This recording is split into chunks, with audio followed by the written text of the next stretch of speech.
장님 뭐 학자적 표현 말씀하시고 오늘도 애매한 말씀 계속 하시는데 2023년 3월 13일 날요 행안위에서 정확히 제가 워딩만 다시 말씀드리겠습니다. 북한군이라는 표현은 쓴 적이 없고 북한이 개입했을 가능성까지 배제할 수 없다 이런 말씀이었습니다. 24년 10월 10일 날요 다시 이 자리에서 김성유 위원님이 그러니까 북한이 개입했을 가능성은 있고요 라고 했더니 이 부분에 대해서는 가능성이 있다라고 이야기를 했습니다. 그리고 뭐 오늘 그 전에 학자적 표현 또 다른 이야기를 하시는데 전 정말 이 분노가 치밀어 오르고요. 영상 하나 틀어보세요.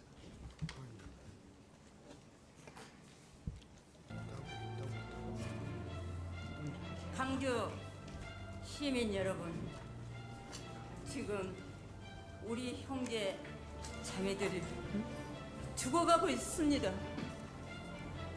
어떻게 집에서 편안하게 주무실 수 있습니까? 여러분들이 도청으로 나오셔서 우리 형제 자매들을 살려주십시오. 그 우리 군에 의해서 선량한 시민들이 피 흘리면서 죽어가는 참상을 두고 볼 수 없어가지고요.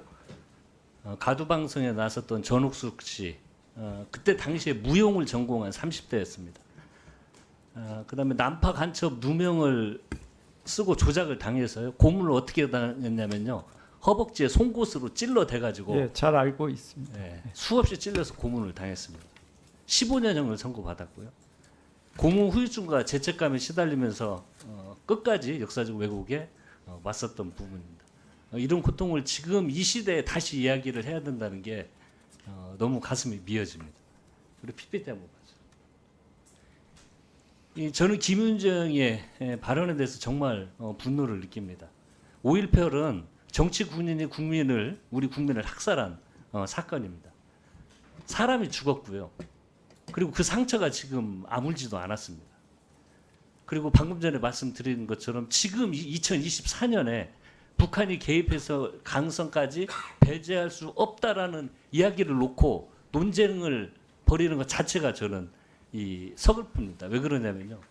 피해 생존자와 유가족들이 이런 논의를 얼마나 지금 또 고통을 받을까 걱정이 들기 때문입니다. 이런 영상과 사진을 고르는데도 고민이 많았습니다. 너무 잔인한 사진을 고르면 또 얼마나 큰 고통을 받으실까 해서 많은 사진들을 다 삭제를 하고 이렇게 사진을 선정을 했습니다. 이런 말은 정말 조심해야 되거든요. 그리고 이 고통을 생각한다면 저는 양심의 가책, 학자적 신분이든 어쩌든 양심의 가책을 느껴야 된다고 생각합니다. 다시 한번 상기해 보십시오. 5.18 사건은요. 5천 명이 넘는 피해자가 있었습니다. 사망자 155명, 상해 이후 사망자 110명, 행방불명자 81명, 부상자 2,461명, 연행 구금 부상자 1,145명입니다. 개헌군이 기관총을 난사하고 저격총으로 사격한 대상이 적군이 아니고 우리 대한민국 국민들이었습니다. 긍절부자나 북한군이 아니고요. 평범한 사람들이었습니다. 아이들의 손을 잡고 나온 할머니가 왜 죽어야 됩니까? 주부, 고등학생, 택시기사, 임산부, 보일러 수리공, 자영업자들이었습니다. 공수부대원들이 빨갱이를 색출한다고 다닌 곳이 어디인 줄 아십니까? 다방, 이발관, 음식점, 가정집, 당구장 같은 일상 공간을 빨갱이 잡는다고 돌아다녔던 사건들입니다. 2014년 5월 30일에요. 박근혜 정부 국방부가 2007년 7월 24일 발표한 국방부 과거사 진상규명위원회의 발표는 북한군 개입했다는 내용을 확인할 수 없었다라고 공식적으로 밝혔습니다. 이런 말 자꾸 하고 학자적 이야기 하면요. 국민들 염장 지르는 겁니다. 다시 우리 광주 시민들에게 가슴을 휘어 파는 일입니다. 저는 진실위원장 자격이 없다고 생각이 듭니다. 저는 양심이 있다면요. 과감히 자리에서 물러나고 자진사퇴하는 게 맞다고 생각합니다. 아까 우리 존경하는 동료 의원님께서 나치 발언 징역형 처할 수 있다고 이렇게 말씀하셨는데 저희들도요. 반역사적이고 반헌법적인 이 나치처럼 당시에 했던 것처럼 공직 진출을 원천 봉쇄하고 이런 말을 하는 사람들은 처벌을 받을 수 있는 법 개정을 즉각 시행하도록 하겠습니다. 그래서 이런 반헌법적, 반양심적 행위와 발언을 하는 사람들은 저는 있어야 될 곳은 공직이 아니고 교도소라는 생각이 듭니다. 김건당 위원장님뿐만이 아닙니다. PPT 한번 봐주십시오.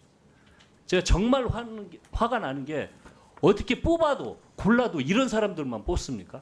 김영석 독립기관 기념장 보십시오. 5.18 교육이 나라를 망치는 교육이다. 제수 4.3 사건이 남로당의 방해 책동을 비롯한 폭동이라면서 역사를 왜곡하고 있습니다. 신원식 국가안보실장입니다.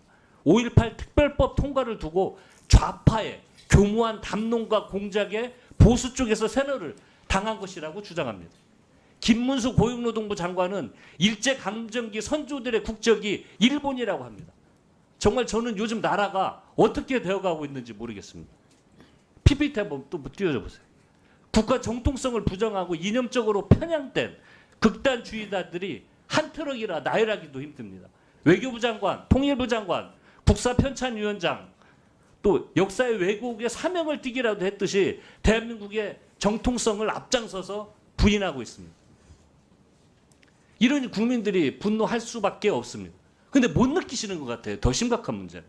국민들이 왜 화가 나는지, 왜 이렇게 국가가 2024년에 극단적으로 가는지 임기치에 다다르고 있다고 생각해요. 최근의 일들은요.